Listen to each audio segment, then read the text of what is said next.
Up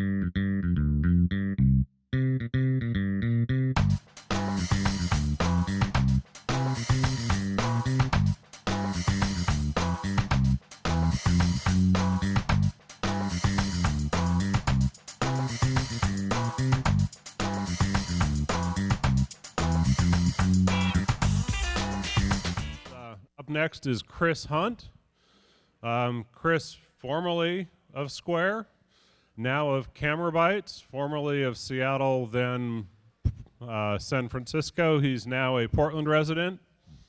There was something else in his bio, but it just escaped me. So with that, I'm going to turn Chris over to you, and he's going to start off with a prompt.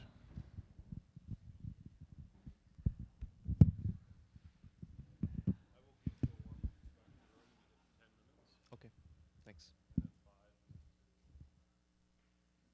Hello, my name is Chris. I am now living in Portland, Oregon as of Saturday, so if anybody else is from that area, please introduce yourself so I can figure out what to do there. I've never been to Portland before.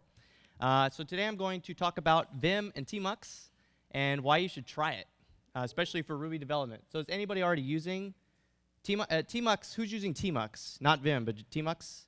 Cool. Who's using Vim? Okay, so way more people are using Vim. So Tmux, you should try it out. Who's using Emacs? Who's using some other terminal-based text editor? Yeah, I didn't think there was one. Oh, you are. What are you using? Joe? Okay, I've never even heard of that. Sounds good. Okay, cool. So let's get started, and we'll start with Tmux. So feel free to leave your laptops open if you want to mess around. That's totally fine. I don't mind. Also, later, I'm going to want you to have your laptop open, so think about that too. Let's get started with Tmux. First thing we're going to want to do, unless you've been using it, you're going to need to install it. So everybody looks like they're on a Mac except for a few folks, and you can use Homebrew to do that. So that's going to be brew install Tmux, and I already have it installed, so it's going to give me a warning, but that'll install it for you. If you're familiar with Homebrew, you know how this works. Next thing we want to do is create a Tmux session. So how Tmux works is it's a server that runs on your machine. Your terminal acts as a client, and you can connect as many clients as you want. Why might you want to use Tmux? Well, as Ruby developers, we use a ton of terminal-based applications already, right? We use Git, we use, what else we use? Bundler, RVM, Rake, we use our Rails console. We usually have a database console open. We're SSH into a bunch of machines, so we pretty much live in the terminal. It makes sense that you'd want to use a text editor that's in the terminal as well. That's where Vim comes into play. And Tmux is something you can use to kind of manage all of those applications. So it gives you sessions that you can create for each of your applications to hold all their services together, and then you also have windows and panes and other organizational tools. So if we start a Tmux session, it'll look like this. We do Tmux, new session, and you can do just new for short. And we're going to name this LA Ruby Conf. Cool. So this is Tmux. Woohoo! Super easy. So if you look in the bottom corner here, this is going to be the status bar. In the bottom corner is the name. And in the right-hand corner, we have other things like this is my host name here, date, and time. This status bar is completely configurable. Anything you can run in the terminal, you can stick its output in that status bar. So you can do things like sports scores, the weather, CI status, whatever you want. I like to keep it super simple down here. You have a number of keyboard shortcuts. Tmux provides a help menu for you that lists all your keyboard shortcuts. This includes also the custom shortcuts that you've configured. If you want to see my Tmux configuration, like this simple status bar I have down here, and other hotkeys I have, that is on GitHub, and it's going to be at this URL. I'll give you a few seconds to write this down just because I don't have slides that I'm going to upload later. I'm going to be giving a lot of URLs, by the way, so you might want to have something if you're at all interested in this kind of stuff. Cool. So let's get started. This is going to kind of show how Tmux works. If you look at the very bottom here, you'll see we have one window. We can create new windows. So now we've got 4 different windows open. We can rename our windows. Like I'm going to call this window hello. I'm going to go back to our first window and call this world. And the state of the window is saved, so we can just kind of do whatever stuff we want and go back and forth, back and forth. Inside of a window, we can create multiple panes, like that. And then we also, again, have multiple sessions where we can redo all this stuff again. The nice thing about all this stuff I'm doing with Tmux is you don't have to use keyboard shortcuts. You can also use the Tmux command to do it. So if we go to a new window and I type Tmux split window, it splits the window. So this might seem super silly because you can just use keyboard shortcuts, right? But this allows you to script everything that Tmux can do. So if you have multiple Rails projects that all have different things you want to run, then you can actually script that behavior. So let's see how that works. I'm just going to detach from this session. So you'll see our status bar went away. We're no longer in Tmux. And I'm going to go into a Rails app that I have, my awesome app. And in here, I have a Tmux script ready to go. So we can see what one might look like. First thing it's going to do, create a new session called my awesome app. In that session, it will create a new window called server and start our Rails server for us. And it will also create another window called Vim and start Vim.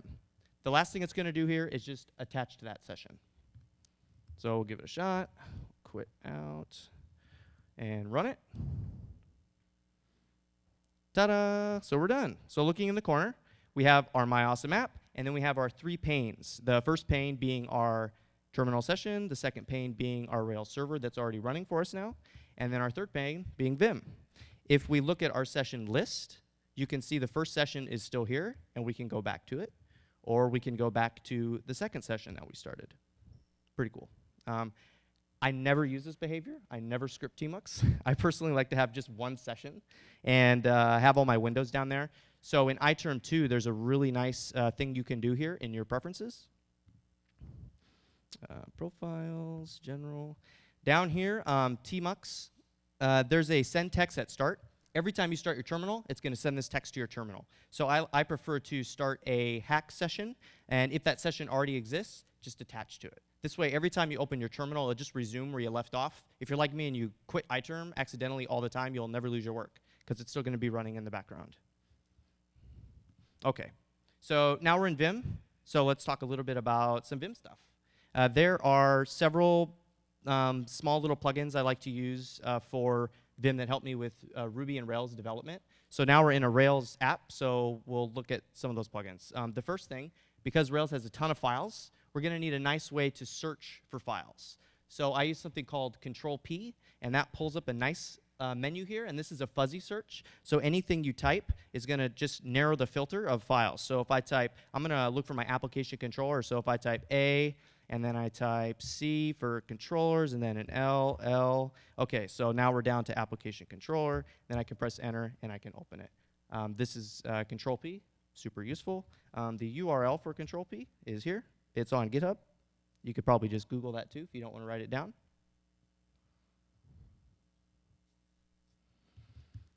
The next useful plugin is for searching within files. So we know how to find files now. The next useful plugin I use is for searching across files for something like, say we want to find where a method is defined or where a class is defined. This is something we do all the time, right?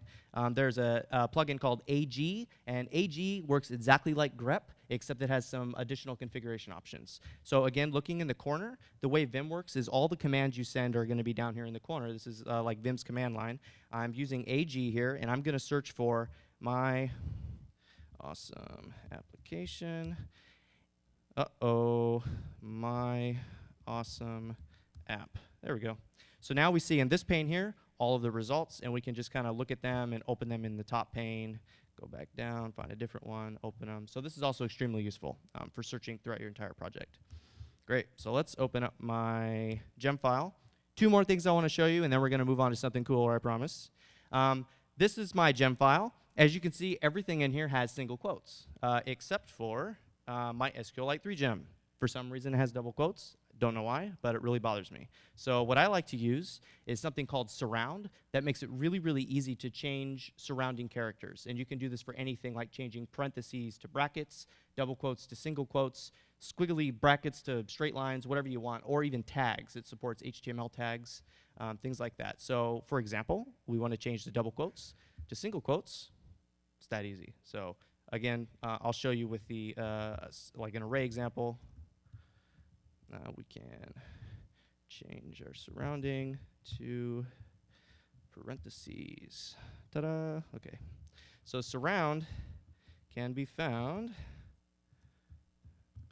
surround here. also on GitHub. And this is by Tim Pope, who has a ton of very, very useful Vim plugins. Cool. The last plugin I want to talk about is something I use all the time, and maybe some people will never use, because this is just something that I've found I'm picky with and people other than me don't really care about, and that is aligning stuff. So in this gem file, you'll see we have 2 gems here, and both of them refer to a Git repository.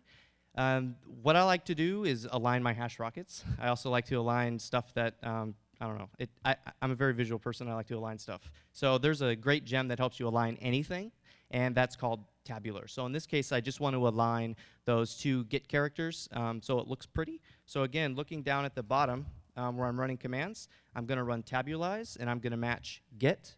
And this works with any regular expression, and it'll align those things. So you'll see now the gets are aligned. So if you have, say, a 50-line hash, that's where this really becomes useful if you want to align all those little hash rockets.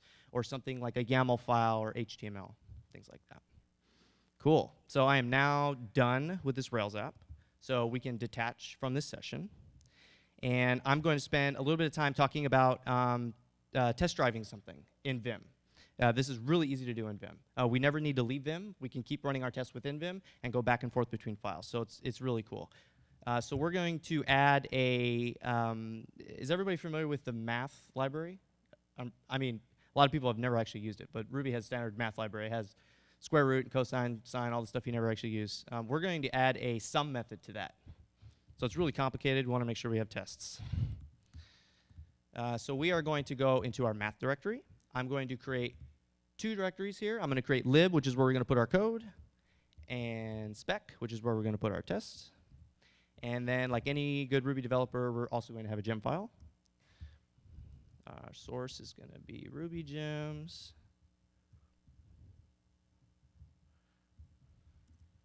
And all we need is our spec. OK, great. Now it's time to bundle. Again, paying attention to the bottom corner. We can run bundle right within Vim. There it goes. Come on. Big money, big money. Wake up my phone.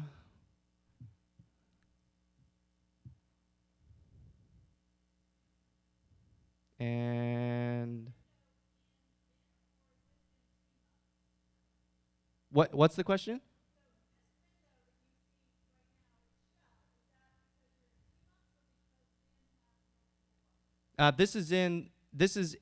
What's happening is Vim is just going to the background. So it's like if you do Control-Z, it'll send it to the background, and you can type foreground or FG to get it back in the foreground. So this just sent Vim to the background. It's running the command. Now that it's done, at the bottom here, it's asking me to press Enter, and then it's just going to pop Vim back up for us. Yep. So we don't need to open up a separate window or anything like that. We can run any shell command from within Vim. The next thing we want to do now is write our test. So we will, again, at the bottom, you'll become very familiar with the bottom of a Vim window. We're going to open up a spec file. So we're going to open up spec, and we're going to say math spec.rb. We are going to require our math library that does not exist yet. And then we are going to describe math. Our subject will be math. Typing is hard. And then we're going to describe sum. And then it adds to numbers. Now we can actually write our tests. Subject.sum 1 and 11 should equal 12. And one more test just to make sure we don't cheat. Subject.1, let's see, -1, 5. That should equal 4. Cool. So now we have 2 tests, and we can run them right within Vim. So in my vimrc, which I'll share with you, and which I stole from Gary Bernhardt, you can press -T. Comma is my leader key, meaning it's the key that Vim recognizes as the key I send to do actions. I can do -T, and it'll run my test. So in this case, we'll see at the very top, we have our first failure that says it can't find the file math. That's because we haven't created it. So we can do, we can open that file. So again, at the bottom, I'm just going to open up math.rb. We can save it. and run our tests. Vim is going to remember the last test we ran, so we can go from file to file to file and keep running the same test over again. Okay, it can't find sum. Great, we'll add it. So we have module math, and these are all going to be class methods, so we can do extend self, and then we can do sum, left, right. Run our test again. All right, so we have a different failure. It expects 12, and it got nil, so we can return 12. Okay, run. And okay, so now we're at the point where we actually have to write code, and I actually don't know how to write this code, so I'm going.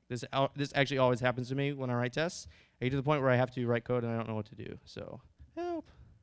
Okay, so now, like I said, this actually does happen to me all the time. I don't know how to write the code that I'm supposed to write, so I ask for help. A nice way to do that is to make a gist of the problem and share it with somebody. So we're going to see how to make a gist from Vim. I'm going to open my spec file again, because that's probably what I want to share. I'm just going to say, hey, you guys know how to make this test pass? So let's open that up. Spec. And the command I'm running at the bottom here is gist. Let's see if this works. All right, so we just made a gist from Vim. Yeah, that's huge, right? I didn't actually do anything. It's a plugin. Again, another plugin, surprise. I don't like a lot of plugins, but the ones I use every single day. So we now have a gist. Let me share the URL for this. A few seconds. This is really easy to set up. It asks for your credentials one time and then saves the token. It doesn't save your password. Cool, so like I said, usually I would just take this URL and maybe throw it on Twitter or send an email to somebody I know or something like that, but I wanted to take advantage of the entire room of Ruby people here, and I'm sure somebody knows how to make this test pass. Does anybody know how to make this test pass? Anybody? Please, I'm seriously asking the question. Can somebody please tell me if they know how to make this test pass? Nobody? I'm on my own? Come on, guys, I wanted to pair. Somebody raise their hand. All right, I will give a demonstration from my laptop of me pairing with myself. Okay, here we go. Okay, I'm going to give a demo of me pairing with myself, guys. You're killing me. Okay, so I've just shared the URL. Somebody gracefully volunteered to help me, and now I'm going to create a shared Tmux session. So by default, all my Tmux sessions are hidden to everybody else on the system. It's just a privacy thing. We don't want people to be able to see what I'm working on. So I'm going to create a new Tmux session that anybody else can connect to, and then we'll both be able to work on the same problem. So if I quit out of here, I'm going to clear our screen, and I'm going to store a Tmux session in temp pair and new. I'm going to name this session math. Cool. So now it's running. I'm going to change the permissions on it so that anybody can access it. And now I'm going to attach myself to that session.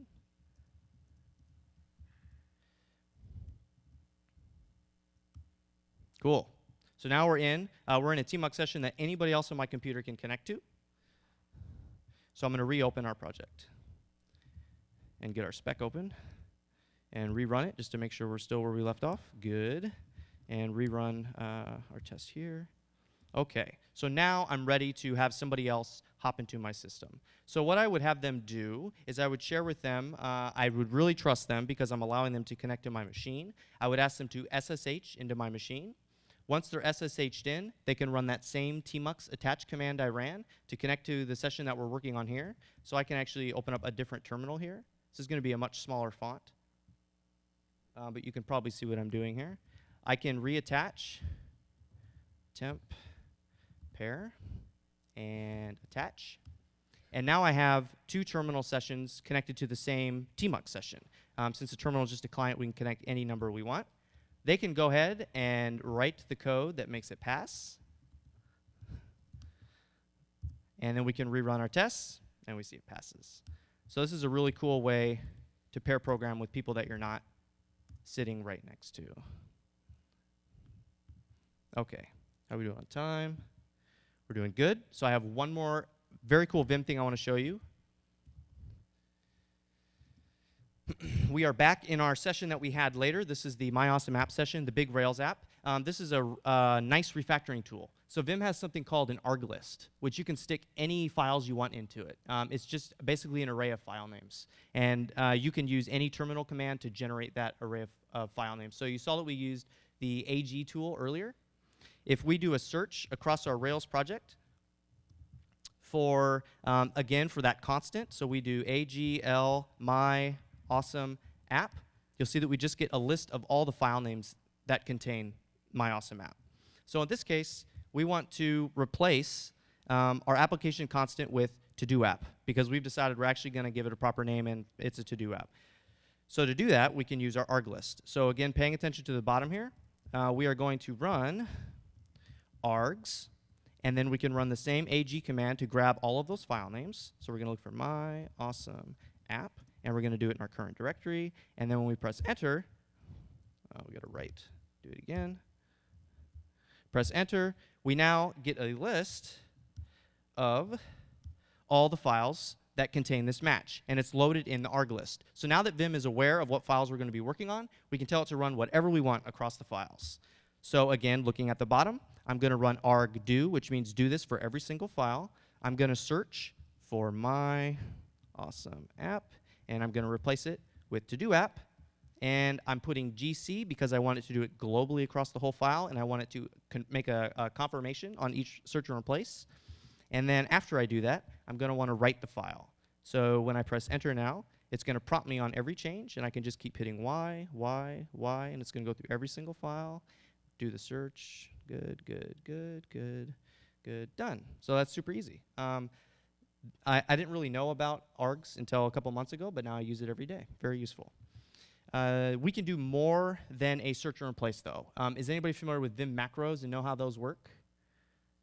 Nobody. Cool. So Vim macro is basically just a way of recording everything into a buffer in Vim. So you can start a macro, do a whole bunch of different keystrokes, and then stop the macro and rerun it over and over and over again. We can actually do a macro across all our files as well, which means we can do anything across all our files. So if I wanted to add my name to the top of all these files, I can record a macro that does that. So I will start recording a macro. I will go to the top of my file. I will add a comment that says, by Chris Hunt. Cool. And then stop recording my macro. And then just to make sure my macro works, I'm going to delete that heading and run my macro again. OK, so I've got a macro recorded. Now I'm just going to use arg do again at the bottom. Arg do, and I'm going to rerun that macro across all the files that are in the buffer. So I can do norm, which says pretend like I'm typing, and I can do command Q and enter. Cool. So it just ran the macro across all the different files. Very cool. And with that, I'm going to take questions. Does anybody have any questions about Vim or Tmux? Yes, you in the front. No, actually, the plugin does support that. I don't know how to do it. But it does. Like, it really does. So the question was, is there any way once you publish a gist to edit the gist back within Vim? And you can. Yeah. It just uses the gist API, so it does everything the API can do. Yes. So the question is, when you're doing like pairing with Tmux, do you see lots of lag like you might see with the screen sharing? And no, you don't. It's just like if you're SSHing, it's exactly the same. If you SSH into a box and you type, it's pretty fast. I mean, you can experience lag, right? But it's much faster than screen sharing. You're not sending, pictures back and forth. Any more questions? Cool. Thank you. All right. That's it.